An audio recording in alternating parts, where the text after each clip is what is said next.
Okay. Okay, welcome, Coach Cristian. I'm so glad that you agreed to join my this kind of like shared episode.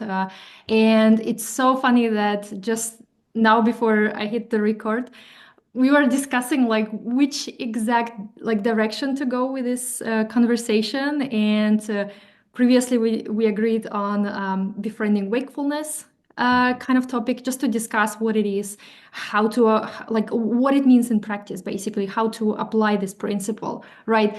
And then it's so funny that today I had a conversation with a client who asked me about how she can be practice self-kindness, and then if there is any videos that I know of like on the Sleep Coach School channel. And then I went to check that, just to research like what are the resources, and then I found your video which you made on self-kindness, and it was so like it was such a great episode. I think it was named something like words are energy or something like this. It was like mining comment your kind of like category of videos that you do. And then I was like, yeah, maybe we can talk about, like self-kindness as well, right? So and Sure. basically what we are kind of like now at the state is like we are going just to start with whatever comes first and then just see where it goes. Maybe it's going to be in the end the befriending wakefulness episode. Maybe it's going to be about self-kindness or a mixture. It's all good Right. because I know that you have so much to share, and I love to learn from you, from the way you explain things. And yeah, without any prolonging this introduction, maybe we can start. If you could share a little bit, about your personal experience with insomnia, just for anyone who might haven't yet met you or haven't seen you anywhere else in Sure. the space world. Yeah. Yeah. No, thank you, Alina. Thank you so much for this opportunity. I really appreciate you speaking with me and inviting me here. I've been a huge fan. I've been watching your videos and during my recovery, even when I found Daniel, I started watching your videos as well. So and then when I went through my training program, you were there. So it's wonderful. It's always lovely to be able to work with you. So. Anyways, that being said, so insomnia for me, it started about I don't know, when I was maybe mid 49, 50 years old, and of course, I think like most of us, when this starts, it's very scary. We have no idea what's going on. We have no idea what's happening, and so we go the medical route, right? Doing blood work, tests, and so forth, and then that doesn't work, so we take medications and so on and so forth. So. I went through that medical route for the first few months. Then I didn't think that doctor was helping, so I found a new doctor. And then I started dealing with therapists. At one point, I had three different therapists I was working with. They were talking about all my childhood trauma, and that's why I couldn't sleep. And so it's funny because still to this day, that's been a couple of years now, but still to this day, I'll be doing something and I'll think about something else that I tried. So the list of things that I tried in that year prior to finding Daniel seems almost endless. It's absolutely, and that just shows the desperation that most of us feel when we're dealing with insomnia. And so I tried two sleep programs. One was called Successful Sleeper, Mhm. and I wasn't successful at that. And then I went to CBTI because a friend of mine was dealing with insomnia, and I didn't I flunked that course as well. I didn't do well, and so finding Daniel's program was kind of my last resort, and it was what really got me out of the struggle. And so after a whole year of doing everything that it's a complete opposite of the program. The following year, I really spent my time kind of undoing all the misinformation, all the things that I was really just kind of creating a lot more difficulty in putting more attention on my insomnia and just making things worse. And so, yeah, I'm forever grateful to his programs and the concepts that he teaches. And in doing so, as I started improving, what I noticed is it was very difficult to learn for me. I don't know if that makes sense, but it was difficult for me to learn and implement things because I was too emotionally invested in it. There was, Mhm. there was the stakes were too high. And so I remember watching one of Daniel's videos and he talked about becoming a coach. And I thought, what's the best way to learn something it's to learn something to teach it to others. And in doing so, we kind of remove ourselves a little bit from that situation because now we're doing it to learn to help others. Mhm. And so when I joined that coaching program, it was so beneficial for me because now I felt a responsibility to help people get out of this. And so my eagerness to learn was highly driven into getting as much as I could. So when I spoke to somebody else, I could hopefully pull them out of this. And so becoming a coach really made a tremendous difference in my recovery and understanding this. And so I've been a coach almost a year, I think. I think it's March or I could yeah, some maybe March or something like that. So it's I'm still pretty new to this space, but it's been an actual just an absolute wonderful gift. I feel not only did I recover from insomnia, but I feel like I truly improved how I live my life, how I approach things, anxiety, fear, all those things. So that's I hope that's kind of like a short end, a short version of it, but that's I guess would say is my story. Yeah, but it makes total sense. And you mentioned something that has been kind of on my mind for a very long time, but I couldn't like clearly communicate that in any kind of like concept or but I think what you mentioned is that sometimes like teaching others can be like an immense help to your own process as well, because as you said, like you're kind of like separate yourself from this experience, and now you are able to see at your own kind of like you can find your own behaviors, like past behaviors in someone else's, and now you can see like how much we can change the perspective and how much we can change the response to that, and that kind of like a third person view can actually Yeah. facilitate like so much, like not just like to help others to to help them move forward, but also for yourself, because you are kind of like reinforcing the perspectives, the ideas that you are kind of like like started to learn when you just started the recovery process. So I think it's like a really valuable thing. And this is something I noticed, like a lot of people who are actually doing so well and they are really coming to like, usually those are the people like I saw them on they do this kind of recovery videos like with Daniel. And I remember like like many of them actually in the space engage a lot with helping others. And this is Yes. something they just do just because it's just makes sense to them. It's to realize like, okay, I've been in that place and now here is something I can share. Like here is my learnings, right? And through that learning there or through that sharing, they're kind of like reinforce the information that they already kind of like received and absorbed. It does make sense. Oh, perfectly. Yeah, absolutely. And I think the struggle is so heavy. There's so much emotional attachment to this nightmare that all these people experience that there's this desire to try and help others out of that hole as fast as they can. There's just a tremendous amount of compassion there. So, oh yeah, I think it works beautifully because at the same time, the people that are also pulling those that are in the struggle are also improving. They're also reaffirming that the teachings are working. So yeah, I think it's beautiful. It works great. Yeah, and I wanted to ask you, what is, in your opinion, what was the most difficult part? Like, what was the most difficult principle that you kind of like struggled with applying in your journey? Um, so I would say befriending wakefulness was by far the most difficult. I mean, right, you're in this feeling of just sheer fear, uh, anxiety, and all of a sudden you have to literally turn around and somehow, right? And even the name, because befriending, right? It's got the word friend in it. It's like I don't want to be friends with a knight. I don't want to be friends with a monster, right? So it was so difficult, but I didn't fully understand it. Mm. And it seems like even as time continues, I continue to kind of tweak it and fine tune it and work on it.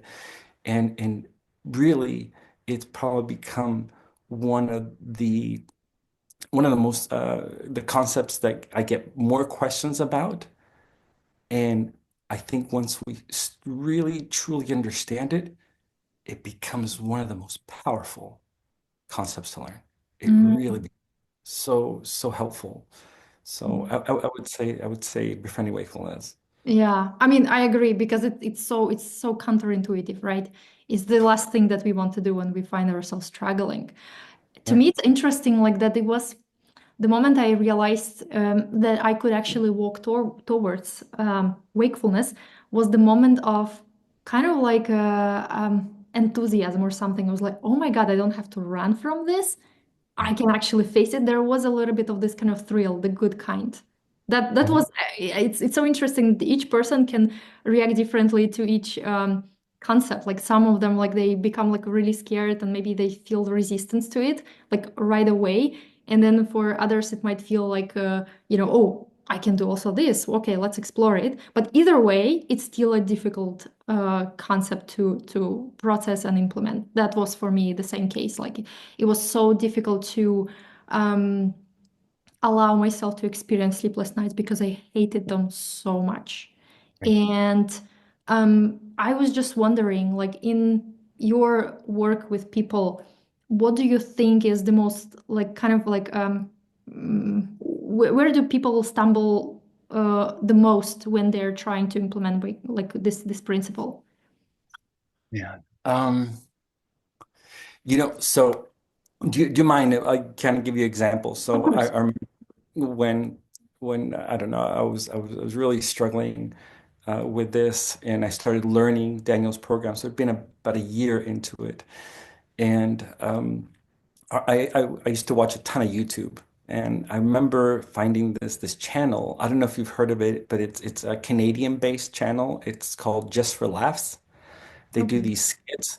They're really sweet. Like it's I'm not big into pranks. I don't like mean, but lighthearted when everybody's laughing and happy. So the Canadians, I think they do a wonderful job of just being really sweet with everybody. So even their pranks are kind of silly. They're sweet.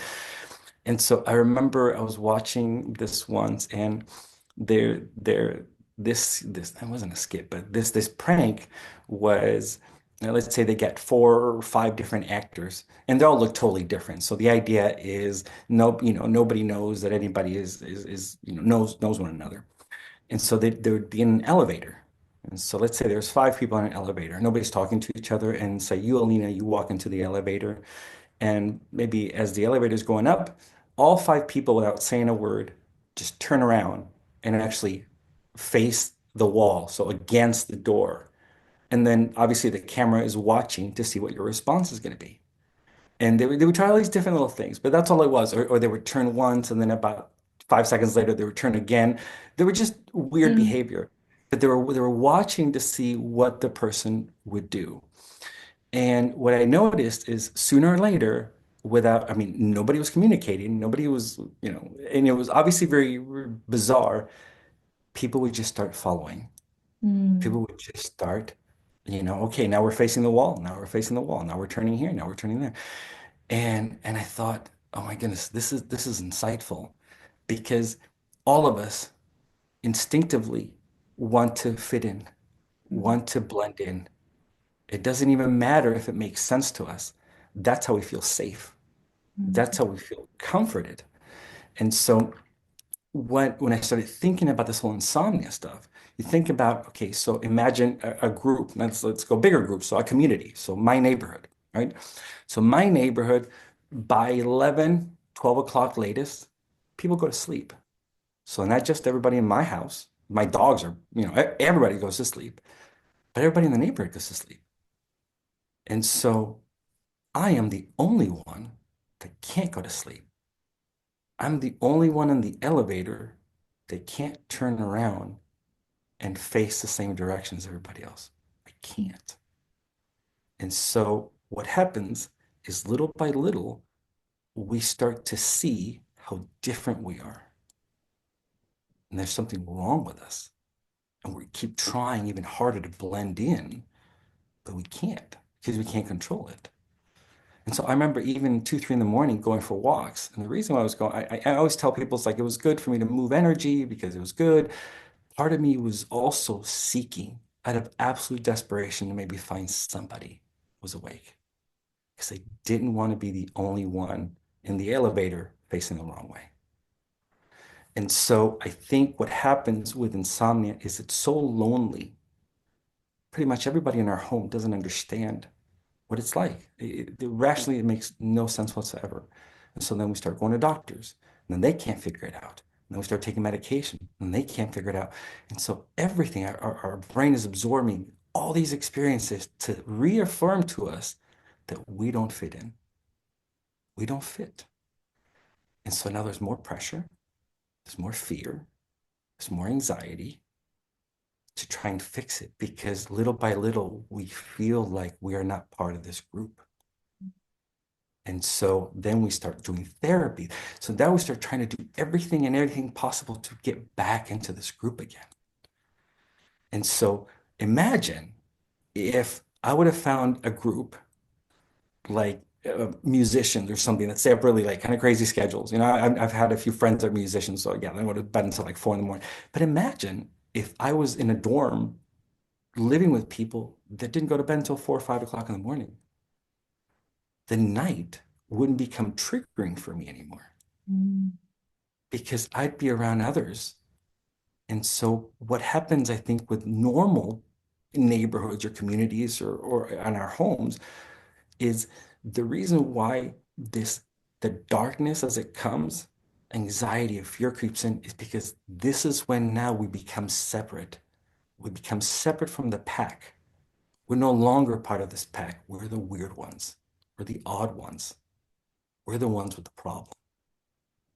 And so the moment we can reframe things and all of a sudden say, oh, the dark isn't the problem. You're not the problem.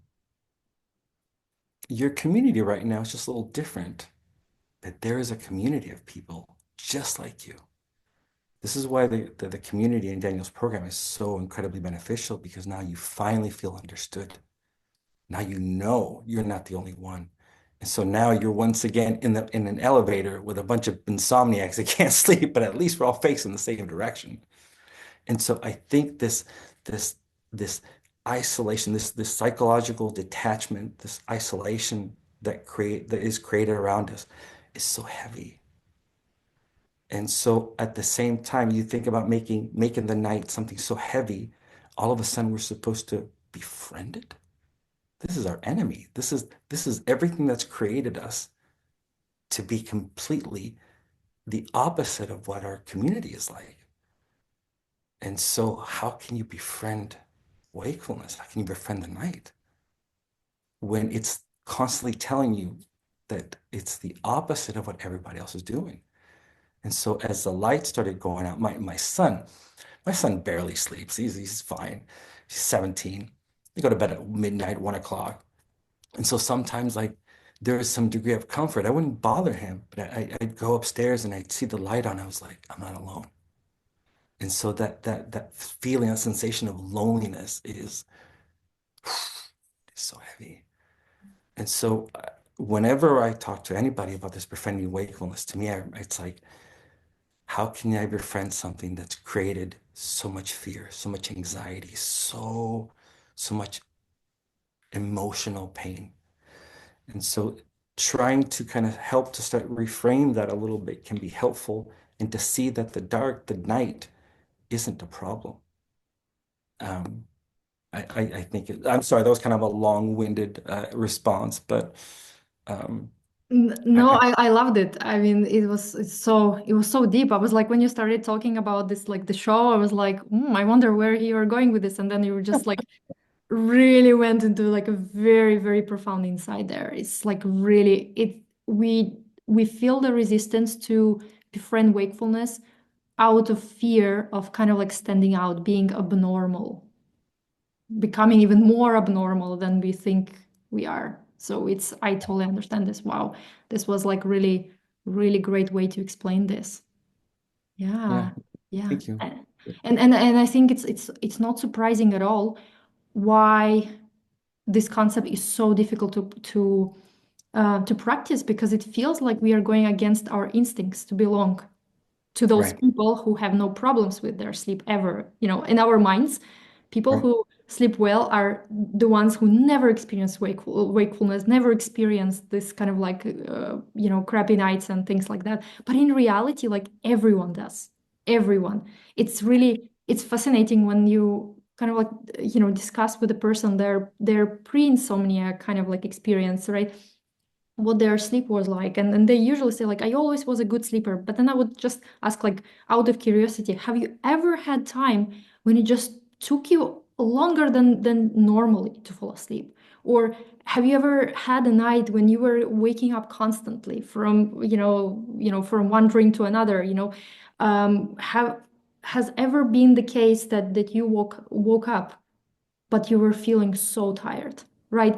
And then they started going like, oh yes, I had, like, I remember. And then they started telling me, I remember when I was in at university, and I was like pulling all-nighters, so many Mhm. like in one week, like it was normal, right? And now, exactly as you said, that it's not the darkness, the nighttime itself, that is the problem, right? It's even like the story that we tell about ourselves of what is normal and what is not normal, right? And so I just really find that really, really understandable why this concept is so difficult to start implementing, because our instinct says, don't do it, don't do it. Right. Right. Right. Yeah, 100%. Yeah, it's always about reframing, always. And prior to this call, we talked briefly, and I was telling you, I said, it's so interesting because I don't know, I think I recovered, I would say maybe about a year or so, something like that. And I've had a couple of difficult nights, but I don't consider it insomnia. I consider it just, things that happen in life. And so this weekend was really interesting. I was telling you, I said I was really thinking about just befriending wakefulness all weekend and just kind of thinking about it and how it affected me, how, maybe talking to other people. And so I wouldn't say I have a routine, but about 10 o'clock or so, I tend to just kind of start fading, and my wife and I go to bed, and I'll watch TV, and she'll pass out immediately, and I'll hang out for a while and just lay down and call it a night. But last night, for whatever reason, I just wasn't tired. I just zero. And I was like, oh my goodness, the irony, right? So tomorrow we're going to be talking about befriending wakefulness. I think I need to befriend wakefulness right now, right? And so I thought interesting. But what was fascinating is I truly saw another layer of it. And so whenever I was dealing with this befriending wakefulness, the first thing I would always say to myself, right, to ground ourselves, I would just kind of put my hand on my chest and just go, I'm safe. I'm totally safe. There's nothing, I don't have to change anything. I can have feelings, emotions, thoughts, but right now I'm totally safe. So I don't need to do anything. And so then my go-to is always, what would feel more comfortable? What would feel more comfortable right now for me? And that could be almost anything, right? Watching TV, reading a book, playing with my phone, whatever it was. And so as I started doing that, and I was like, well, I'm gonna just kind of lay here and rest. I may have dozed off a couple times, and I think in the morning I maybe slept 2, 3 hours, whatever it was. But what was really, really interesting is what whenever there's any kind of something that happens that maybe we don't like, right? Because I don't want to call it a struggle or a bad night. Let's say something is happening that I don't really like. My go-to, what I've trained myself to do is immediately go, this is an opportunity. This is an opportunity because this is not good. I don't like this. Oh no. Those are all words that put us in a very defensive posture. We need to defend immediately. And whenever we're like in a defensive posture, it's very difficult to get out of that position. That we're kind of burying ourselves. We're kind of just making things harder immediately. And so just the word, this is an opportunity, all of a sudden creates what? Hope, curiosity. And how can it be an opportunity? Well, it doesn't matter whatever happens. It's always our ability to respond that makes a huge difference. So the moment I go, this is an opportunity, my brain goes, opportunity for what? Well, I don't know. Let's see. Maybe this is an opportunity to show my brain again that we're safe. to show myself that it doesn't matter what's happening. Regardless, I don't need to do anything. There is no threat, there's no danger.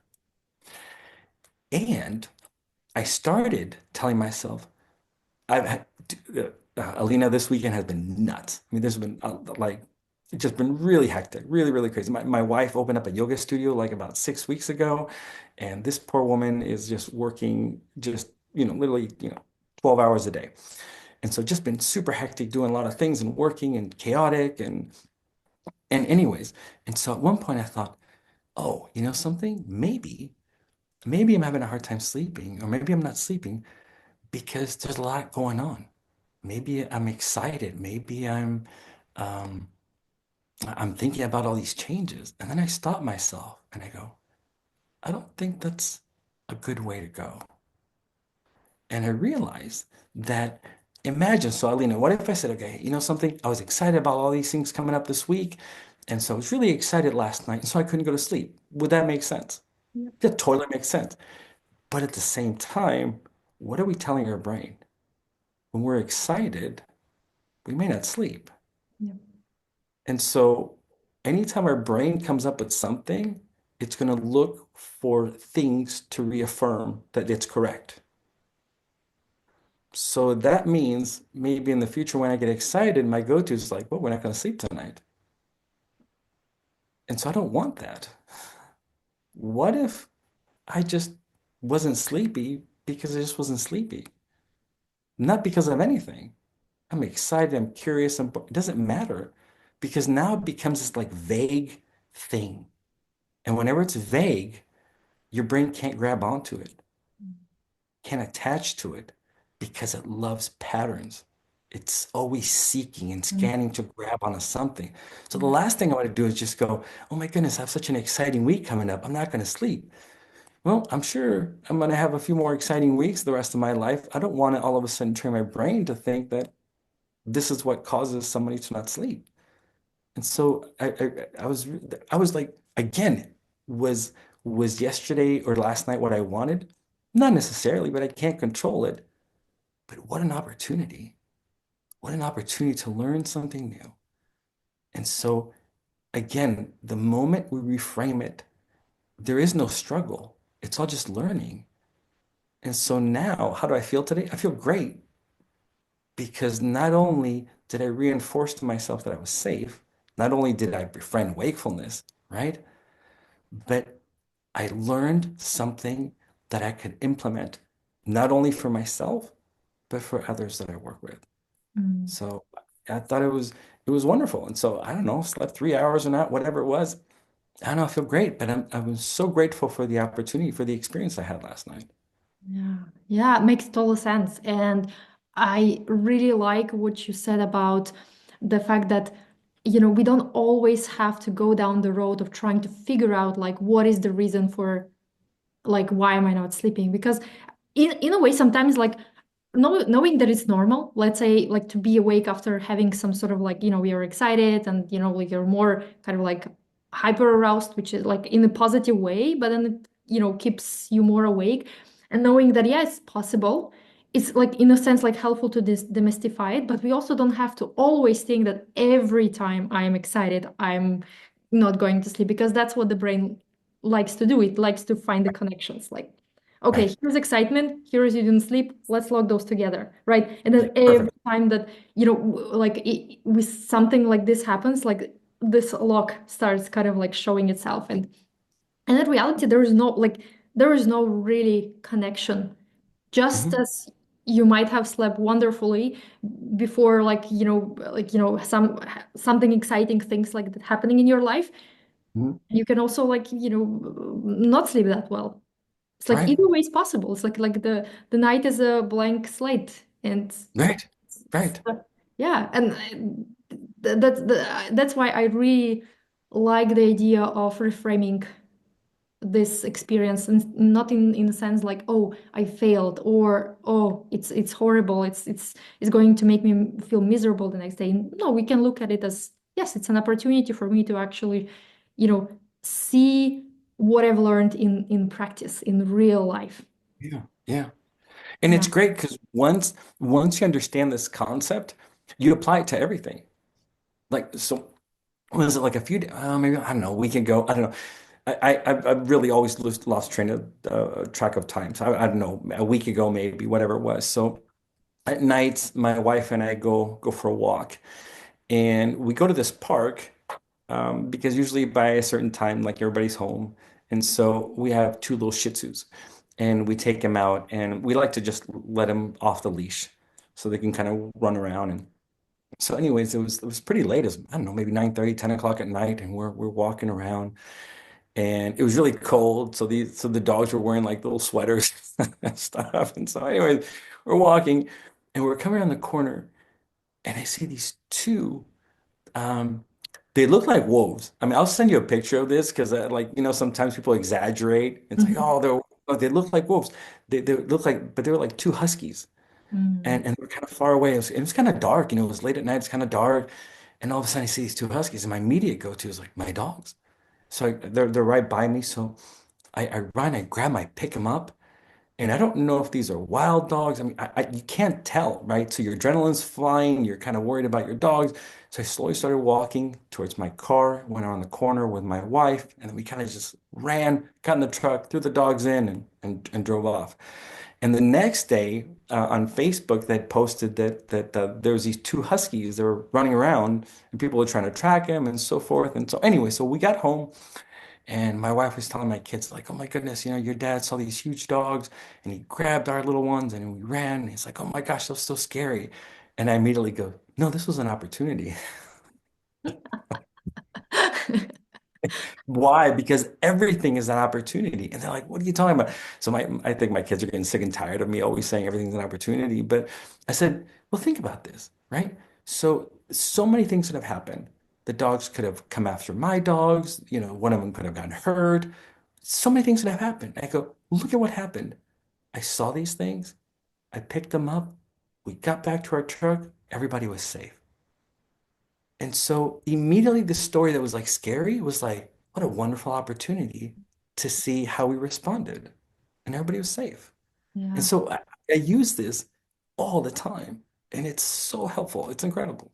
Wow, that's amazing. It's sometimes very difficult to put this perspective into other things in life and naming everything problems and so on. It's like, yeah, that's the knowledge that we get through recovery process is so transferable to other areas of life so much.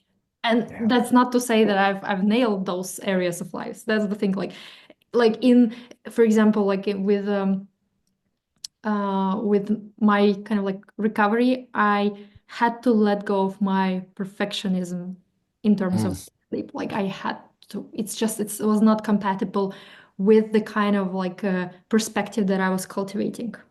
It was not like I cannot hold on to my, perfect nights, how they should look like if I right. want to stop obsessing over my sleep, right?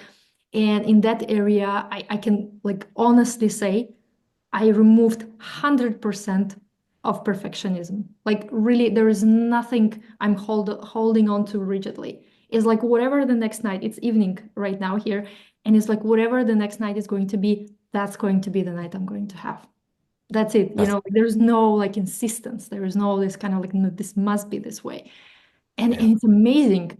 But then there's other areas in life, I don't know, whatever that is. And that's, I'm holding on to like, no, that has to be perfect. And I'm suffering there. And I'm like, I'm unraveling those areas in life as well. It's so Yeah. difficult Yeah. anywhere else. Like, but it's possible. Like I showed myself on this example that it's Yeah. possible too. Oh, 100%. And like everything is the same. It's always the same thing. It just like so for example, I remember like when I started sleeping better, I would still wake up, I mean, no joke, a dozen times, 15 times a night. I mean, constantly.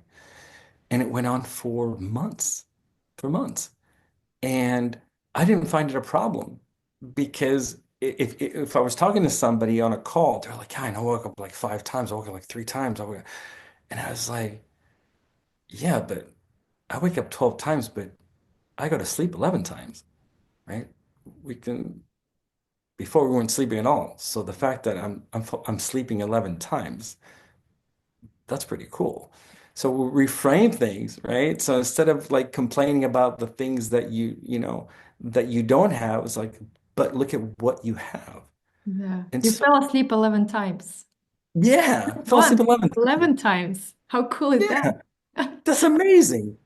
That, not, how many people can say they fall asleep 11 times in a night? That's Yeah. amazing, right? That's So that that's so interesting. That's such a new way of looking at this because usually people get frustrated about awakenings. I woke up 11 times, right? right, But if you can right, just like look at it like, oh, but I also fell asleep 11 times. right. So what Suddenly do you it's want not to it's focus not on? that bad. It's like not these are not that bad news. Like, like okay, yes, you woke up. It might have been uncomfortable, but then you fell asleep again, which Right, means that sleep is not off the table. right.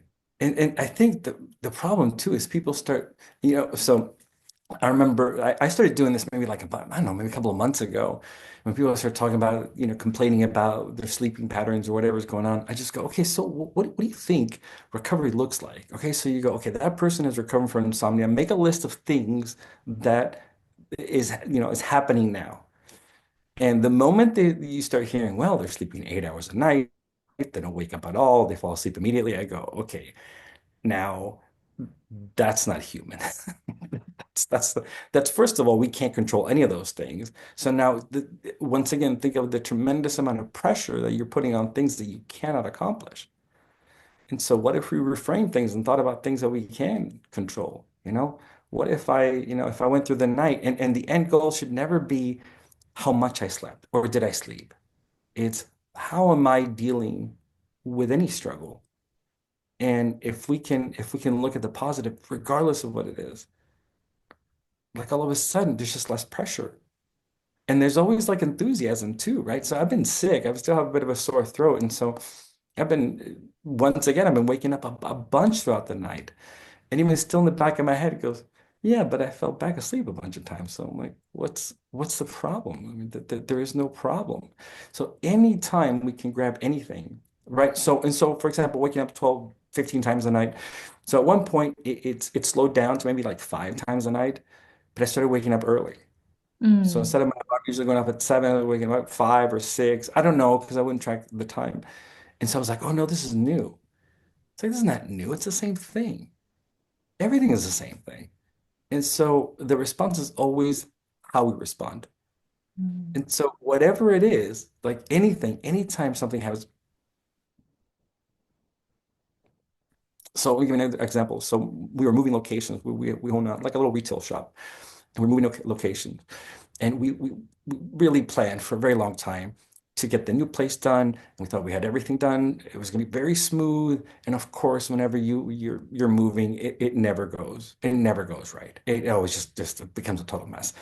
So what ended up happening is our current location, our old location closed down, and our new location, because of permits and so forth, wasn't ready. And the contractor said, a few weeks, maybe a month, we have no idea. Mm. And so can you imagine closing your livelihood, right? Your business for an indefinite amount of time? That's super scary. It's super scary. And so you can't reach out to clients. I mean, it's just so scary. And so I still remember when we found out that's like, okay, we have a few days, we have to move all our stuff into storage units until the new place opens. Like this is just a nightmare. And once again, it's like, this is an opportunity. How is this an opportunity? And so I thought, there's got to be one. So I'm going to sit here until I find an opportunity. I'm not moving. And so I remember I was like, I haven't done stuff with my kids, like really just go do stuff with my kids in a long time. Really in a long, I mean, we'll take vacations, but they're very short. And I was like, I'm just going to spend the month and just hang out with my kids. We're going to do everything. We're going to go everywhere. And we had a blast. We had a blast because I can't control the store opening or closing. I can't control it. There's nothing I can do. And so I can sulk and be sad and miserable and be angry. And I'm justified. But I'm also justified in going, well, what else can I do? And so, I mean, I remember like, I mean, my kids are older. So my oldest, she's 21. She's married. My son-in-law is awesome. And then there's my other daughter, 19, and my son who's 17. And we would go to the park. We would go, I don't know if you like laser tag. We just go to the movies, do what, just, we were always doing stuff. We were going to dinner. We would go golfing. Like we had a blast. And it's funny, is like, as we got towards the new location opening, my feelings had already changed. I'm like, maybe we should wait another week. Like we're kind of having a blast here, you know? And so once again, it's this reframing of things that all of a sudden gives us this such a like a light perspective to whatever it's happening. It doesn't matter what it is. Anyways, I think I'm going off a little long here, so No, but I'm gonna it's so great to hear your experience. It's like you're living proof of a different perspective is possible, no matter what happens, no matter where, where future leads you. And it's great that you can provide like very concrete examples. Because it's like, yeah, it can, this concept of like, reframing, befriending things, like can be so vague. And then people, yeah, rightfully so, they will right. like, wonder, how do I do that? So Yeah. when you are faced with this kind of question from a person, like, how do I befriend wakefulness? What's your kind of like go-to insight or an idea that you share? Um, sometimes I make stuff up, and they're really not fully thought out ideas. So, so the latest one, I remember telling somebody, I said, okay, imagine, all right, Alina, so you're asking me this question. I go, all right, Alina, im- imagine it's late at night, let's maybe 10 o'clock or so, and somebody digs a huge hole in the backyard, grabs the both of us and throws us in the hole. And they go, we'll be back in 8 hours. And so we're stuck in this hole, right? And so do we have any control? Do we have any way to get out of it? No, we don't. What are we in control of? We're in control of how we respond. Well, how can we respond? Right? And there's generally like two generic right options, right? There's one, we could be crying and yelling and miserable and losing our minds. Or we could be like, we're in a hole, What how can I allow this time to pass with the least amount of pressure or resistance? And so it always goes back to how we choose to respond. Mm. Always. And so it doesn't matter. And so the reason why I say a hole is because when you think about it that way, the hole is super miserable, right? It's dirty, it's cold, you're outside. But in your case, you get to be inside. You get to be in home. There's a bunch more stuff to do instead of being in a hole. And so look at all the options that you have. So anytime, we're always going back to your ability to respond. And you think about any time we're in a position that we can't control, we're going to feel helpless. We're going to feel fearful, vulnerable, anxious, right? Whatever that may be, it doesn't matter. So I was even talking to my son, and he was hanging out with one of his friends, and my son is going to get his license pretty soon. But he was at a get together, and he called me. He's like, "Dad, it's going to be a little bit later. I know I'm supposed to be home by now," but he was stuck because he wasn't driving. So he was not in control of when he got to leave the party. He had to wait for his ride. And so he was like feeling a little bit vulnerable, a little bit anxious. It's always the same thing. And so anytime we're feeling anxious, fearful, why is that? It oftentimes leads to something, or we're in a situation that we cannot control. So how do we, right? We can't fix that, but what we can do is think about the things that we can control. What can I control? And so the moment we shift, we feel empowered once again. And for most of us that have dealt with insomnia, well, I think we're all a bunch of control freaks. We love to control everything. And so That's we true for train it. me. Oh, that's just really, to be honest, it's with everybody, really. And so the moment we can reframe something and go, I get to control this, like now we're being, satiated. Like we're getting excited because it's like, oh, I love control. I get to control this. I get to control whatever it is. So the moment we let go of things that we cannot control and move into a position where we can control, like we feel empowered again. And so we may not like it, the situation, but you know, we just focus on things that we can control can always be super helpful. So I mean that's kind of the gist of it, I would say. Yeah, I think it's brilliant because you're not going into like what they should do. Like not like, oh, just go watch Netflix or something. You're kind of like help them see the perspective from which to look upon this time. It's like, okay, these are the limitations.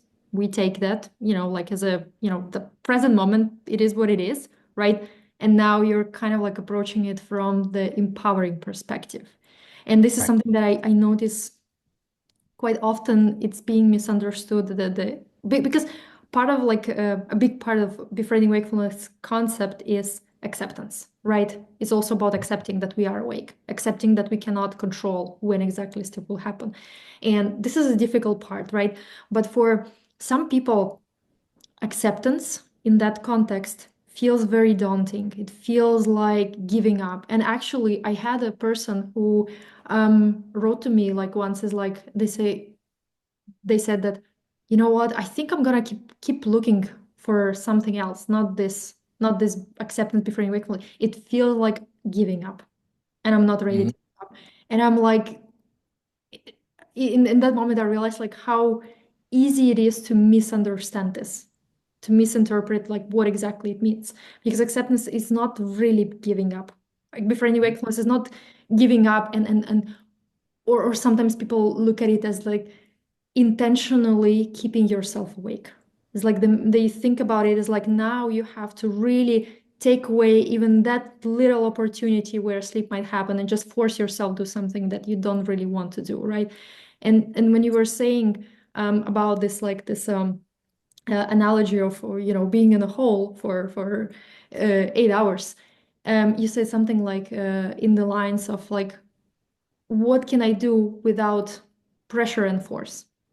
And that's the key. Like for me, that's where like we don't want to or we don't want to befriend wakefulness for the sake of like forcing it down our throats. Like, no, you have to befriend wakefulness. You have to watch that Netflix, or you have to get up and you have to, like this is pressure. Even like for someone, it might be actually something that allows them to relax and just like realize, oh, I'm safe. But when for another person, that becomes like a cage, like a prison, right? So it's not really about what the befriending wakefulness looks like. It's about like understanding that you get to choose. And this is the good side of acceptance. It's not just that we are accepting that we cannot control certain things, but we also accept our power to pick a response. And this is like Yes. so Yeah. hugely overlooked. And many people are Yeah. kind of like feel depressed about this, like, oh my God, I have to just, befriend wakefulness and there's nothing I can do. And I just need to, just learn to live with this. And they're so pessimistic, so kind of like there's no bright future waiting in front of me. But what you're saying is actually like it's the opposite. It's actually realizing your power to choose how you spend that time. Yeah. You said Yeah. like it could be exactly like just like you could spend that time, those 8 hours in the hole, trying really desperately to not be in the hole, and you exhaust yourself and you become even more miserable. Or you can use the same time in doing something, whatever you like to do, something Right. that will make you feel not powerless, not like a victim. Right. Right. Yeah. If that's okay, I'll share one Of with course. you. It's pretty pretty recent. Where do you get those examples? I love it. It's amazing. I don't know. I'm just maybe up in my head a lot. So I'll tell you. So years ago. So Jonathan, my son is 17, but let's say he was like 10 years old. I don't remember exactly, but and my wife was multitasking with the girls and just being a mom and taking care of everybody. And I remember my son had come home with a phone number, and it was the phone number of the mom of the kid he wanted to go hang out with. And so he was supposed to come home and send a text or something, send some kind of information to let them know where we lived or whatever. The whole point was he's like he'd never sent a text. So he goes to my wife. He goes, Mom, I need to send a text to let them know I want to come over, or my friend can come over. And so he's like, well, what do you do? And so she's like, well, she grabbed her phone and she's like, you type in that phone number. And so he typed in the phone number and you write a little message. Okay, wrote the little message. And I'm watching this, right? And she goes, and then you wait. And I know she's multitasking, right? And so my son just waits. So I keep waiting. So I'm hoping she picks up on this, you know. I keep waiting and waiting. And I said, Michelle, yeah. I said, did you push send? She's like, no, I forgot. I said, right. So how long is the boy gonna wait? We never sent the message. And so whenever any of these ideas or these concepts come up, like for example, listen, I'm 52 right now, and I grew up pretty like old school, kind of meat and potatoes, real basic, real simple. We didn't talk about our feelings or emotions and crying and what do you think? All that stuff to me was nonsense, right? And so when I was dealing with this insomnia, one of the things I was learning with Daniel was, okay, you're feeling anxious. Sit with your emotions. I'm like, what does that mean? Sit like show me a video of what is that? What is that? Am I sitting? And I knew it wasn't sitting down, but I was like, what am I waiting for? Like, what do I do? And so when you're new to something, you need a step by step, or you need an example or something for you to be able to grab onto because this is so foreign. And so, right, so my son goes up there, he goes, I got a phone number, I wrote the message, and then now I wait. Boy, you got to push send. Mm. So the reason why I come up with these stories is because I felt so helpless when I was going through this, because there's so many things I didn't understand. Like, I didn't get it. Like, okay, uh, so how do I do that? Like, show me. And so you'll notice that most people will tend to go, what did you do? What Mm. they're telling you is, I don't know what you're saying. Yeah. I don't understand how to do what you're saying. Or the stakes are too high. I don't want to get it wrong. I need to do it Mm. right. Remember, we're all control freaks. So we like to control. So we want to know exactly how to do it. So if we do it exactly, then the end result has to be sleep. And so you tell me, step by step what to do, and I'll do it perfectly. I'm going to control the situation. When I control it, then my reward is this, and then we're back to normal, right? Mm. So anyway, so I lost track of this. So here's the newest one I showed my wife. She's like, oh, whatever. So okay, so Alina, you and I are walking down the street. Couple of guys, doesn't matter why, just bear with me. Couple of guys grab us, throw us in a van, drive down to the airport. Get to the airport, they throw us in a plane. The plane goes up in the air. I don't know, 20,000, 30,000 feet. I don't know, whatever distance is with you guys. So the plane is up in the air. They open the door and they throw us out. And we know, for some reason, somehow we know we have 5 minutes left before we hit the ground. All right? Alina, are we in control? Well, seemingly. My poor wife has to hear these things all the time. I'm so invested in this, like where this is going.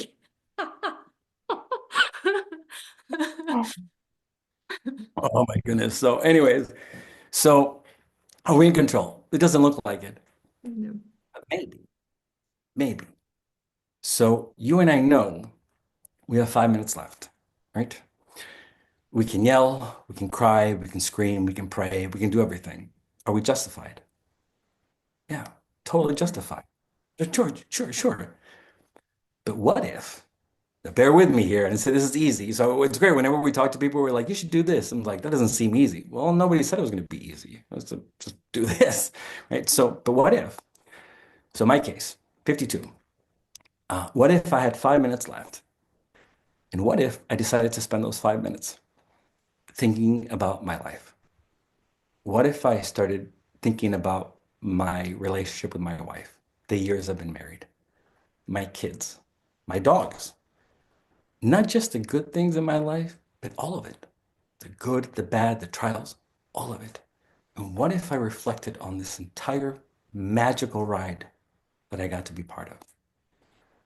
And what if I also looked around and realized I had a unique opportunity to look at the world in a way that most people don't? Am I justified? Yeah. And so the moment we realize that we are always in control of everything that happens to us within certain parameters, we've never lost control. The control that we thought we had was perceived. It's not real. So the moment we realize where control really lies, we realize we're always in control.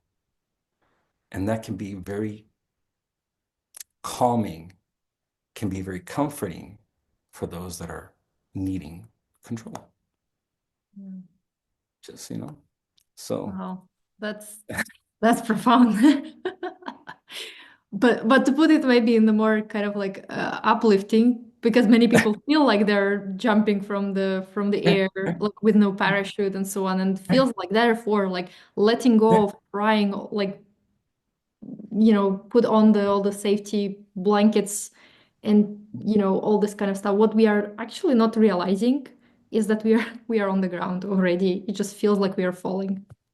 That too. Haven't. Yeah, but yeah, you can tweak yours however you like, But what's super helpful is whenever I had at one point I was seeing like three therapists, right? So much therapy, and all the therapy was like, well, you can't sleep because you were traumatized as a child, and you have all this, whatever. It's like we're human beings. We've all been traumatized as a child, right? We've all had something, right? And so um, I I I I I think the one thing that was super helpful for me with therapy was when the therapist said, as a child, other people control your life. Your parents, where to go, where to stay, what to eat. You don't have a lot of choice. Because, but as an adult, you're always in choice, always. And so I give this example, like my wife loves Mexican food. I hate Mexican food. Oh no, I don't like it. But on her birthday, we go to Mexican food. Now, I can be sad, complain, whine, whatever, get mad, whatever. So or I can put myself in a position of choice. What can I choose to do? I can eat a steak. I can eat dinner before we go to dinner, right? I can select something else. I can do whatever. And the moment we decide to be in a position of choice, once again, we feel empowered. Yeah. And so anytime we get into this position of feeling empowered, let's say you and your friends want to go to a movie and you all pick one movie, but you wanted to go see a different movie. They're not dragging you to a movie. You're choosing to go with them. And if we're like, oh, they're dragging me, I have to go. You're an adult. You go home. You don't have to go. And so whenever we have any of that like victim mentality or mindset, we're once again in this very defensive posture and we feel helpless and out of control and anxious, as opposed to going, that movie sounds terrible, but I'm going to go with you because I want to enjoy it and I'm choosing to do so. Once again, we become empowered. Mm. And so those feelings are what sometimes make us feel so helpless when we're actually choosing some of these things. Does that make sense? Yeah, no, it makes total sense. It makes total sense. The thing what came to my mind just now is that sometimes what happens is that the person is kind of like, okay, I'm willing to embrace wakefulness. Like I'm willing just to spend it in a different way. And then one of the most common kind of situations that they run into is that they cannot find enjoyment in this. Like nothing that they do actually brings them this kind of like, oh, I'm gonna just, this optimism, this kind of like elation and all the, like beautiful stuff. Like they cannot experience their wakefulness, at least for now, in this kind of like a completely different way. Um, what are your thoughts on that? I would so I would say whenever somebody is looking for something, right? Um, so once again, if you're looking for joy in a struggle, you're going to be disappointed. We're not looking to have fun, to have joy. We're in a struggle. We're in a very difficult situation. Depending on how long we've been doing this, depending how intense it is, right? We are, listen, at one point, so the toughest for me was the first few months. The first few months, um, the fear was so overwhelming, so intense. I was convinced I was gonna die. I was convinced. I didn't think it was a maybe, it was an exaggeration. I was counting my days. The fear was so intense, I'd pretty much stopped eating. And so within 2 months, I lost like 40 pounds. I don't know a lot. I don't know. I Okay. would say like, I don't know, 15% of my body weight. So, and whatever. So I lost a tremendous amount of weight. My wife thought I had cancer. Mm, Thought I was going to die because there's no reason for any of this stuff. To the point where one night I was contemplating writing a farewell letter to my wife and kids. And so, can you imagine at that moment you calling me up and go, you know something, if you befriend wakefulness, you'll find some joy in it. I'm like, mm, joy? Are you insane? Neutral sounds like heaven to me at this point. And so, once again, perspective is huge. I remember when I was dealing with like super intense heart palpitations, like they just wouldn't go away. My head was buzzing. I'm like the only way I could describe it is like if somebody drilled a huge hole in the back of my head and stuck a vibrator in there and just turned it on full blast. My eyes were ringing, my ears were ringing, my mouth felt numb. I couldn't think clearly. My fingertips were really numb. Everything hurt, like I had aches and pains everywhere. And it's like now befriend wakefulness and you will find joy. mm, My we're completely overshooting the mark here. It's like, what can you do for right now to help deal with this horrific sensation? So I think perspective is really important. And so when anybody thinks, oh, befriending wakefulness, so at night I'm going to enjoy myself. No, you're tired, you're scared, you're exhausted, you're emotionally fatigued. You're so what we're trying to do is maybe go from crisis to hopefully at best maybe neutral or maybe some degree of less misery. mm. It's baby steps. And so anytime somebody goes, yeah, but I didn't enjoy the night, I'm like, of course you didn't. We're not maybe explaining it correctly. So yeah, there isn't joy in this. Last night, did I love it? Was I enjoying it? No, but I accepted it as an opportunity for me to learn. And in learning, we're not always laughing and going, that was amazing. We're just going through it. So we're shifting from this crisis to this more of a, I'm gonna be okay. And I'm gonna be okay doesn't mean it feels good. Yeah. Does that Yeah. help? No, absolutely, absolutely. I think like one of the most common like things that I hear from people is that they're really scared that after like let's say they do the education, they know that this process is also about like teaching our survival brain to no longer be afraid of wakefulness, right? It needs Hmm. to see it to believe it, needs to experience it, right? Yes. And then they have this kind of like an idea or fixation that, okay, I must show my brain that there is nothing to be afraid of by Mm. feeling amazing.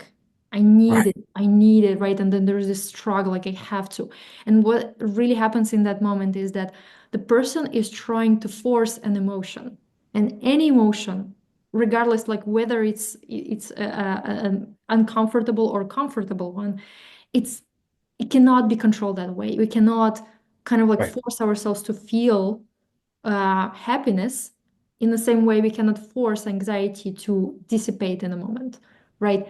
And the example I usually like to give is that imagine that you are kind of like you're invited to a party, but you make it your sole goal. Like, I have to have the best time ever. This has to be the best party ever. It has to create the most amazing memories that I will, have in my life. Like, and if you're really, really fixated on I have to, it's like my life depends on this. Like my life success is like all about this moment, about all this party, like having joy. Like, how likely are you to have actually fun at that? Like, Right. Right. close to No, it's zero. yeah, no, yeah. At best, marginal. Yeah, it's impossible. The expectations are Yeah. way too high, way too much. Yeah, Exactly. And we that's cannot great. fake joy. We cannot fake or force excitement or anything. It's something that if it happens beautifully, like amazing, but it doesn't have to happen. You're not um, kind of failing at your journey just because you're not feeling happy during wakeful hours. That's not the purpose. The purpose is just to see it in a different way. Not Yeah, doesn't have to be like the best thing ever. It's okay to have preferences, and this is what I keep telling people is like it's okay that you don't like it. It's okay. Like, right, you don't have to try to like this. right, Befriending right, wakefulness doesn't equal liking or instantly enjoying. Now, right.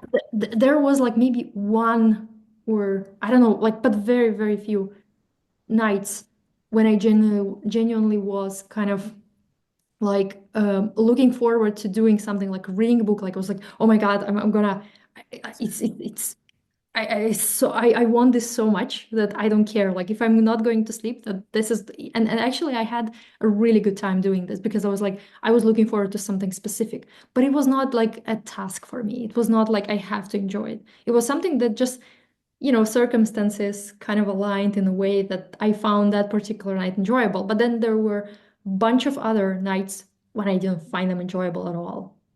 Right, But because they're not enjoyable doesn't mean that they are unsafe. right, And right. that's the No, only it's- that's the only thing.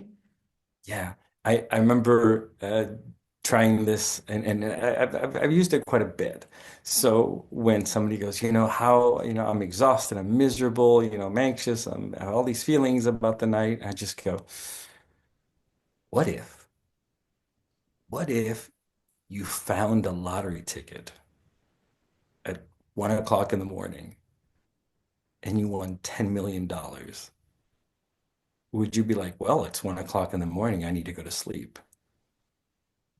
Well, no. You'd be excited. What would you be doing? I don't know, I'd be excited. I don't know if I could go to sleep. I go, okay, so what happened? What happened? Right? You're still tired, you're still exhausted, but your brain found an excuse to all of a sudden go, yeah, that doesn't matter. This is way more exciting. Yeah. And so whenever we can all of a sudden switch how we're feeling because of circumstances, once again, we're choosing how to look at it. We're Yeah. always back to choosing how to look at it. I remember when I went to pick up my daughter, I hadn't seen her in 18 months. And my the only flight we could get was like late at night, like 10 o'clock or something. And to me, the routine I'd created was I want to be home by 10. And then I kind of go through my stuff. And so we have a routine, we feel safe. That routine feels, this is kind of what helps create sleep, which, this is what most of us think. I was at that stage. And so I remember we get to the airport, little by little, the flight keeps getting delayed. I don't know, 3 in the morning, all of a sudden we get in a plane. There's a problem with the plane, so we get off the plane, we gotta get on a different plane. So nobody slept. Nobody on that plane slept a wink, right? We landed, we got to our rental car, went straight to pick her up. And was I tired? I don't remember anything other than feeling like I won the lottery. That day with her was magical. I don't remember yawning. I don't remember feeling tired. I remember nothing. It was amazing. So what is that? Right? And so that night we got to the hotel and there's some problems with the air conditioning, so it was miserable. So nobody really slept that night. So we're going 2 nights, right? So the next day, now we had brought my future, son-in-law with because he was going to propose to my daughter. So I used to be a photographer back in the day, so I was going to take photos. And so that day, my daughter was proposed to, right? And so once again, right, I'm like won the lottery 2 days in a row. So we get back to the hotel room, the AC got fixed, everything is fine. I am euphoric. Like everybody's getting tired, and I was like, "You guys want to play cards? You want to play video?" I mean, I was so wound up, I was so excited. And so for me, that moment was so precious. Whenever I talk about moments that are very precious, I refer to them as pearls. These pearls, why? Because I hang on to them because they're precious. And so those 2 days of zero sleep and total euphoria confirmed to me that the heaviness, the fatigue was so much more emotional, so much more mental than anything else.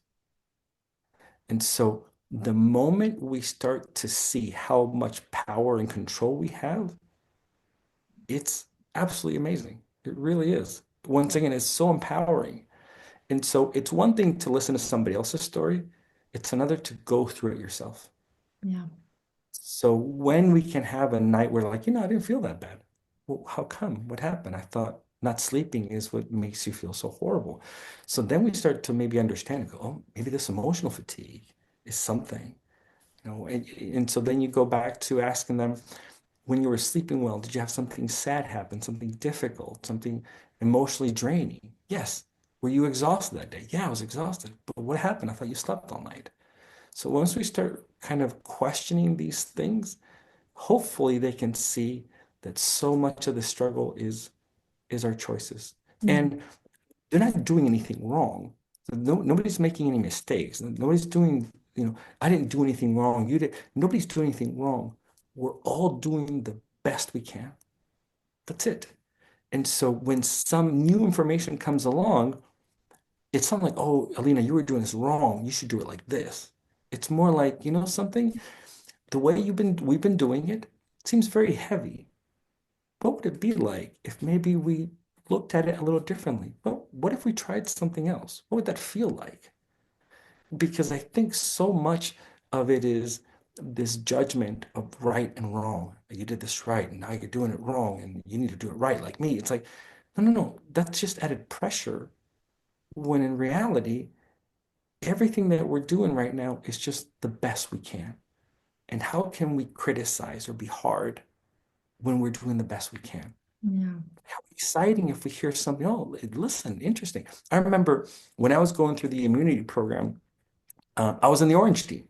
So my coaches were Veronica and Chris. Mhm.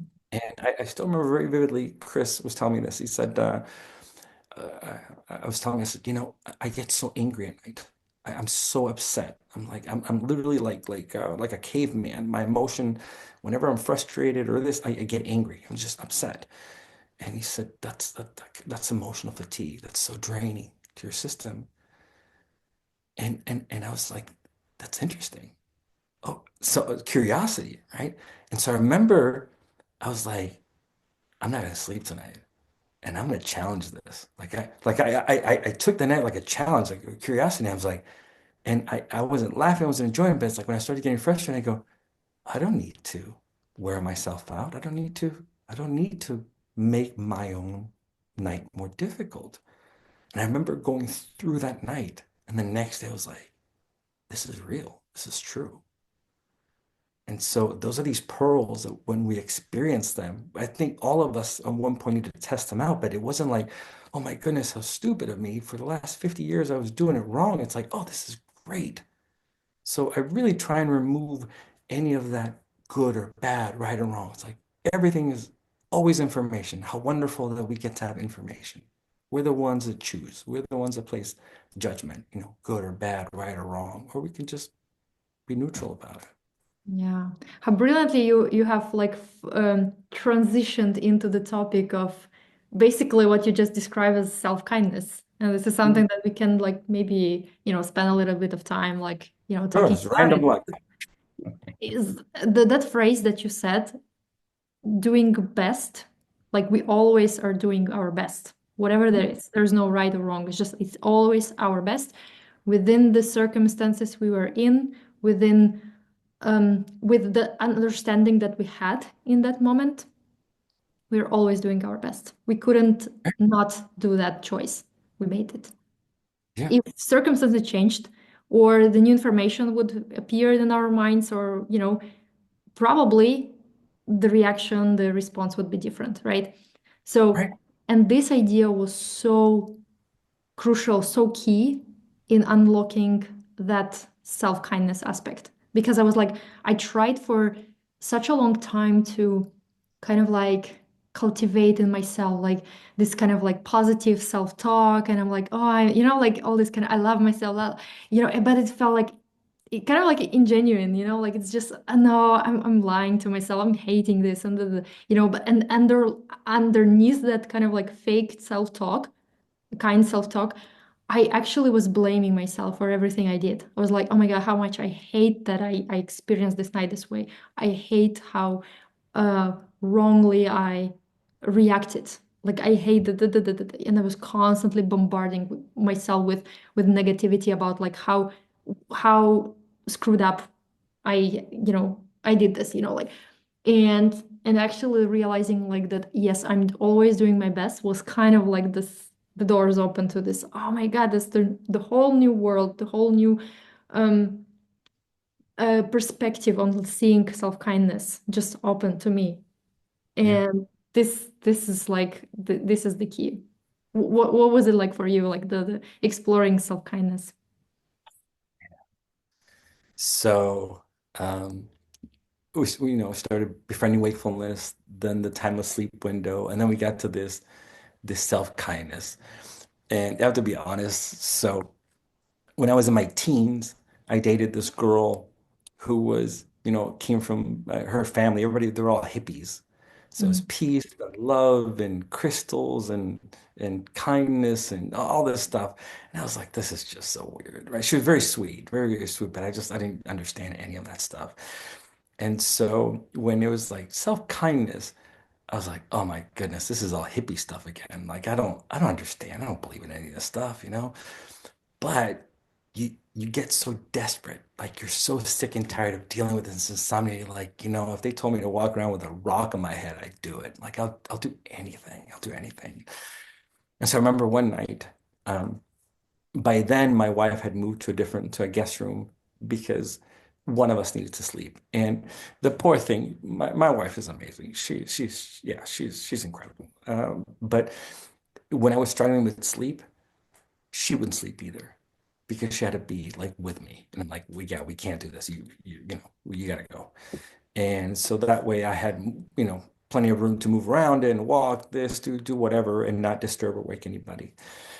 And so I remember it was late one night and I was wide awake and I was like, okay, this self-kindness, let's give this a try. And I didn't even know how to start. Like I go, I don't get it. And then we all start doing this fake, you're doing great and you're and Mhm. it but you feel it. It's Yeah. like your own body's going, you sound ridiculous. This is just so fake.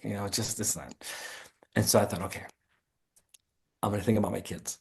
I just visualize them, and all just small, like maybe, they're all gigantic right now, but let's think about them like when they're like 5 or 4 years old, tiny, vulnerable. It's like, okay, what would you say to them if they were dealing with insomnia or anything? What would you do? So I had no hesitations, right? I love you guys. I care about you. You're safe. We'll do everything we can to get you out of this. Whatever, whatever. And I went on for a couple of minutes, and I was like, hey, I'm really good at this. This is great. This is super easy. And the mind works very quickly, so it doesn't go this slow. But I was like, hey, this is great. I got this. And then I go, okay, so now say that to yourself. And the moment I thought that, my mind immediately goes, no, not Mm. for you, not for you. You don't deserve this. I mean, it was hard. It's like how dare you? No. And I was like, wow, information, right? Not good or bad, information. Interesting, interesting. What is that? And so I started reflecting back on my 50 years. And I thought, because everything's a pattern, right? Everything's a pattern, right? So insomnia isn't this weird thing that happens unrelated to, no, it's always how we respond to things. So it's everything's a pattern. And so I thought, I wonder what my self-talk is like. I'm going to pay attention to my self-talk, my inner talk. You know, when we're just kind of walking or driving, it's like, well, what are we saying to ourselves? Ugh. And so the next day I was at work. So because of, we have this little store, there's really no days off. It doesn't matter. You sleep, you don't sleep, you just work. And so one of the things that I was doing that was like manageable was to just box up orders, just box things up. And so I remember I was boxing these things up and I paused and I thought, okay, what is my self-talk like? What's going on? So I really kind of paused and I thought about it. And I was being very genuine, very honest. I was really trying to learn, you know, from this experience. And I remember something like, it was really hard. It was really, really harsh. It was like, why are you taking so long? Mm. Why are you going so slow? Why are you a burden to your family? You're supposed to be the husband. You're supposed to be the father. You're supposed to be lifting them up. You are literally an anchor and you're choking everyone. Mm. And so then I was like, oh my goodness, information, pretty horrible information, right? Pretty heavy. But I thought, okay, that's interesting. Okay, so um, what if my kids were here, right? Same 5, 6-year-old, 4-year-old, whatever. What if they were boxing things up and they were going really slow and they were dealing with insomnia and they were scared and they were, a mess? Would you ever say something like that to them? And I remember just thinking in my head, I go, I would rather die than ever speak to them that way. And I just go, this is self-kindness. And once again, right? So even going back to how we talked about dealing with insomnia, right? I can only get so much out of the program when I felt like I needed to become a coach. I removed myself from the situation Mm. because I was too invested. I was too wrapped up in me. And so I couldn't help me out. I could help others out. And in doing so, I would help myself out. Mm. And so I wasn't going to try to talk to myself or support myself or be kind to myself because it was too much. It was too far reach. But if I put my kids in front, it was instant. It was instant compassion. It was instant love. It was instant patience. They're my life. They're my world. And so I thought, this is how you need to talk to yourself. And it was so interesting because I couldn't do it at first. I couldn't say those things to myself. And I remember one night I was laying in bed and I'm like, okay, how do I show I went through, okay, my kids, okay, these are the things I'm going to say. So say those things to yourself. And in my head, it's like, I can't do it. And so I thought, but what if it gets you out of insomnia? Right? There's a leverage, right? The manipulating myself. I can't do Mm. it. Yes, you can, because maybe this is how we're going to get out of it, right? Yeah. So there's enough of a need. And so I remember, and it was so silly because none of this is me talking out loud. This is all in my head. But I remember it felt so uncomfortable. It felt so strange, so foreign. That I remember closing my eyes and like whispering in my head. And even then, it was so uncomfortable. It was so difficult to hear. It was so foreign. And so I thought, okay, I think this is something that I really need to focus on. And so I didn't think about insomnia as a night problem. I realized that this harshness, this criticism, this heaviness had been with me for 50 years. And maybe all this rigidity was creating all this pressure. And my body at one point just go, we can't do it like this anymore. It's not working. I used to would grind my teeth, my jaw would get so tight. I would constantly, kind of massage it. It's just so rigid, so tense.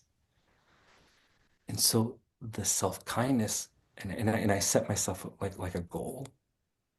I said, you are going to work, and again, no time frame, because no need to put pressure, no time frame. I go, one day, days, weeks, months, years, you are going to look in the mirror and you're going to tell yourself you love yourself. And this was like, how Dan talks about North Star. It's like, this is way out there. And so I remember it's like, so we don't have to do anything right now. We're just going to kind of keep practicing just this. But I noticed anytime I would pause and I go, what's your self-talk? It was almost always self-criticism, always. And I was doing it so much, it would be, it wouldn't make any sense for me to go, oh my goodness, I'm doing it again and criticize myself, right? So what I started doing was every time I caught myself, I was like, oh, this is great. I caught it, right? Because if we can catch it, if we can notice it, that's already like 50% of the work. It's already halfway. And so if we just notice it, if I notice it 10 times, 30 times, 50 times, I'm like, I'm killing it. I'm doing great. And so everything had to take like small steps, little by little, little by little.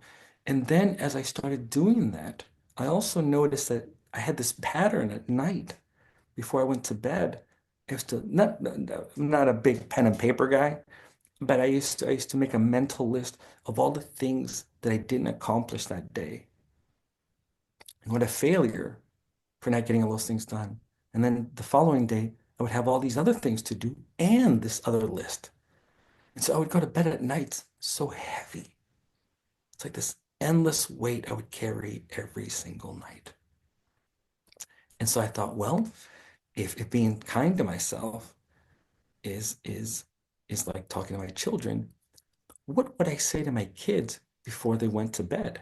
What would I, if it's my last day, if it's, let's say something happened in the middle of the night, if it's my last night with them. And so at nights before, still to this day, right? At nights, what we do, 9 o'clock, alarm goes off. Everybody gathers in the living room, and we'll kind of check with everybody. How's your day? What'd you do? What's going on tomorrow? We'll read a little scripture. We'll say a little prayer, and then I hug and kiss all of them. And that's how, and then we can still go do other stuff, but that's like a thing that we don't miss a day. That's every single day. And so I thought, how do I hug? How do I kiss? How do I support myself every night? So what I decided to do is I was just gonna make a list of things I was thankful for. Not big stuff, little things, everything. And so I was like, okay, what am I thankful for? And I would end up making this really long list of just gratitude. I got a chance to spend time with my wife, with my kids, with my dogs, and even little things. I was like, oh my gosh, we got strawberries and they're amazing, like everything. And I remember like this boost of like life, of like joy that I started feeling before going to bed. And I remember I'd get so excited. I would go, today was amazing. Wow, today was amazing. And so ever since I started doing that, I think it's maybe like been 6 months, every single day has been amazing. I've had an amazing day every day. Is it perfect? It's not perfect. But if you just focus on the gifts, it's always amazing. So I don't know. I think I'm gonna pause there because I've been going off again for a little too long. No, but I love how in-depth you went there and describe like every aspect of this process of learning to be kind to yourself. That's I think you named like the most common kind of obstacles, like when people first start to adopt this principle of starting treating themselves nicely and kindly.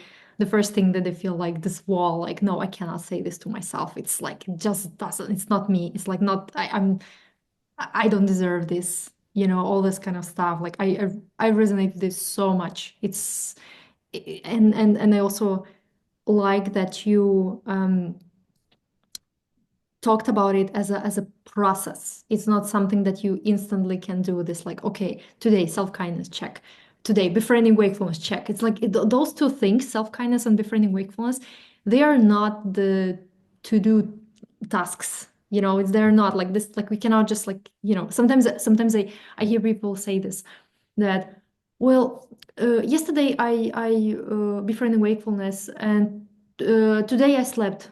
So tomorrow, if I don't sleep, then I will have to befriend wakefulness again. And I'm like, that's like you're probably missing a point here because it's befriending wakefulness is not like this kind of like, okay, from 9 p.m. till 11 p.m. I'm doing befriending.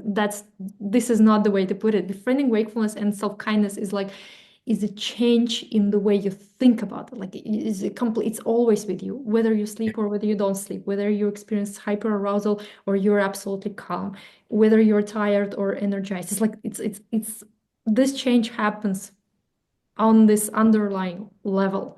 It's not Right. something that is like on and Right. off kind of thing.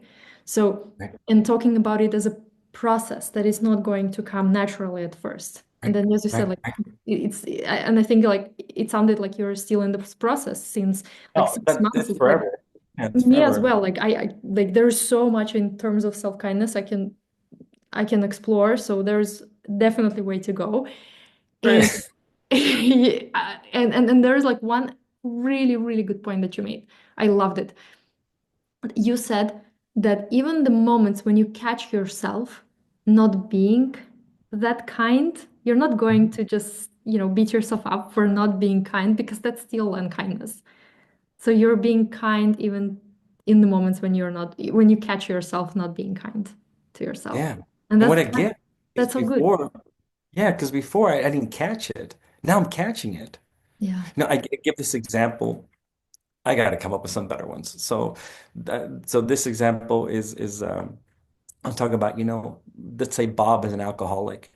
And Bob shows up to his first AA meeting. He's probably been drinking the night before, so he still has a little buzz. But he comes in, he goes, "My name is Bob, and I'm an alcoholic." And everybody kind of cheers him on and claps because the moment that he sees it, that's 50% of the work. Like he's being brave. He's doing, I think, so much of it. Like we can't fix anything if you can't see it. And so seeing it is already a gift. It's not something to criticize. It isn't. And so anytime we catch it, we're like, oh my gosh, look, I caught it again. This is great. No harshness, no mistakes, no nothing. If you don't mind, so it just made me think about this. So, because self-kindness, right? And so then we start thinking, okay, so I say bad things to myself, then I'm gonna say good things to myself. I say bad things to myself, say good. Okay, and so what if um, we said we don't make mistakes? There are no mistakes. Everything, again, is going back to this opportunity. So my middle daughter. I was with my middle daughter. We went to the park. This was during the summer, and my daughter, yeah, my wife was with us as well. And I remember I was trying to tell this story, like something happened or share something that was kind of very meaningful to me. And my daughter, she was 18 back then, whatever. She was kept goofing off and interrupting. And so at one point I just like, okay, just forget it. We'll just no, just keep going, Dad, just keep going. And I go, no. And everybody's kind of having a good time. And she's like, come on, and I go, no, I'm done. And then all of a sudden you could tell, like she felt it. Like she felt guilty. She felt bad. She was embarrassed. Then she was sad. Then she started crying. It was very subtle, just little tears, very, very subtle. And I thought, oh, great, great. I, I ruined our outing, right? So nobody said a word. The three of us just walked back to my truck and we drove home. She quietly went upstairs to her room, closed the door. That was it. And I was like, how in the world is this an opportunity? This sucks. This is just so awful. And it's like, okay. So I don't know. Let's just wing it, right? Wing it. So I go upstairs, I knock on the door, she lets me in, and I walk in, and as genuine as I could be, I remember just going, honey, I'm so sorry. I'm so sorry. I didn't mean to upset you. And kids, in most cases, especially when parents apologize, they're like, oh, it's okay. It's okay. And I was like, no. I said, I really want to pause here. I said, because I upset you.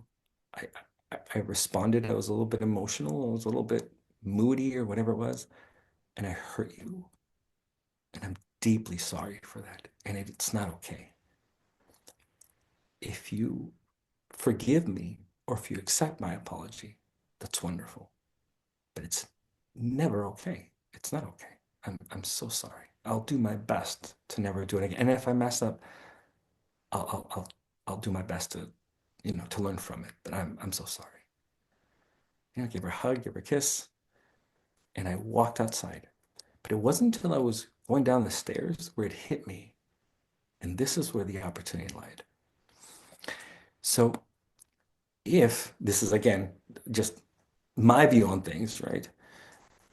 If I teach my daughter that her feelings, her opinions are valuable, they're meaningful, and me as a father or male role model is humble and willing to apologize because she deserves it. That's also showing respect.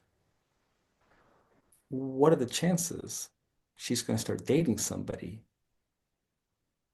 and her not expect for him to apologize if he's rude to her? And so I went back to what happened at the park. And once again, I found it to be an incredible opportunity to not only apologize, right? Repair, but an opportunity to teach her and an opportunity to forgive myself because I'm human and I make mistakes. And so that was another aspect of self-kindness that whenever I made a mistake, it was unforgivable. Mm. And so I think that was really important too, because we can say nice things to ourselves and support ourselves, but as we interact with others and we make mistakes because we're human, how are we going to approach it? Can we forgive ourselves? Can we get past it? So I think that was really helpful for me too. Yeah, yeah, that's wonderful. And I think this is such a nice moment to kind of like wrap up for this discussion. I really enjoyed it. I think we covered so much and we went to the places like I didn't even expect that we would go there. It's amazing. I think a lot of people are going to find something that will resonate with them deeply in one aspect or another. And I just want to thank you so much for bringing yourself in this conversation, like your valuable insights, your amazing examples. I like how you can always find some sort of a story to complement what you are saying because it makes it more relatable. It makes it more kind of like understandable. I think you're a wonderful storyteller. Really, I think this is your kind of like superpower. I feel like each person who is like doing this kind of work, like they're helping others like overcome this problem. They always bring something unique, and I think like your unique power is this kind of like power of storytelling, like teaching through those Oh, stories. And I think that's for many people, it allows them to unlock those things, like to understand, like, oh, okay, now I see it. It's not just a theory, it's actually I see the application of it. And you have plenty of those, and you have applied them so brilliantly in your life in general, not just in terms of your own recovery process, but in your life overall. And that's a valuable skill. I think like being able to transfer the insights from one area to another, it's more than valuable. I cannot explain like how important this is. thank you. I'm so humbled by this. I remember watching your videos and felt so comforted by you. And so I really appreciate it. It means the world to me. Thank you so much. I remember I'll leave you with this if that's okay. There was one night when things were so awful, and I remember just staring in the mirror, just going, if by the grace of God I can get out of this, you know, I just I never want anybody else to feel like this. And so the opportunity I've been given to be in this program for Daniel's probably one of the most generous people I've ever met in my life, to allow me this opportunity to be here is just one of the greatest gifts. So again, with you, Alina, thank you for this opportunity. And I hope somebody is able to at least relate or realize that some of us we just go through so much fear and frustration and anxiety and it's so scary and there is a way out. And so yeah, thank you for having me. It's been a pleasure. Thank you for being here. Thank you so much, Christian. And yeah, see you some other time. Bye. All right, sounds good. Take care. Bye.